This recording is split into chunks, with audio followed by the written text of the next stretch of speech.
Ghotki अलशेबाज़ federation Sindh के सूबाई general secretary लाला केसर खान पठान खानगढ़ में पाकिस्तान पीपल्स पार्टी के MPA सरदार अली नवाज़ खान उर्फ राजा खान महर से मुलाकात करे घोटकी शहर और एरीगेशन मुलाजमन के मसलन ते तफ़सीली ॻाल्हि कई।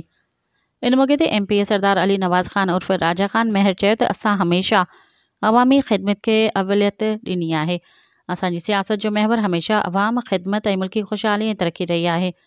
हुन चयो त घोटकी लाइ मेगा प्रोजेक्ट जल्द मंज़ूर कयो वेंदो, जंहिं खां पोइ शहर जा मसइला फौरी तौर हल कया वेंदा। असां हमेशा अवाम जी उम्मीदुनि जी नुमाइंदगी कई आहे ऐं अवाम जी ख़िदमत खे हमेशा अवलियत ॾिनी आहे। हर रंग ऐं नस्ल जे माण्हुनि जी ख़िदमत कई आहे। हुन चयो त एरीगेशन मुलाज़मन जा मसइला हल करण लाइ हू जल्द PP चेयरमैन बिलावल भुट्टो ज़रदारी ऐं सिंध जे वॾे वज़ीर सां मुलाक़ात करे उन्हनि खे जल्द हल करायो वेंदो।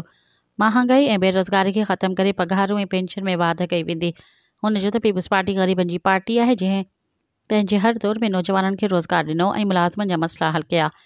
इन मौके ते सरदार वालाज खान शाहणी, चौहड़ चौधरी लियाकत अली आरई, अशोक कुमार हेमराजाणी, मीर लियाकत खान बलोच ऐं ॿिया पिणु मौजूदु हुआ।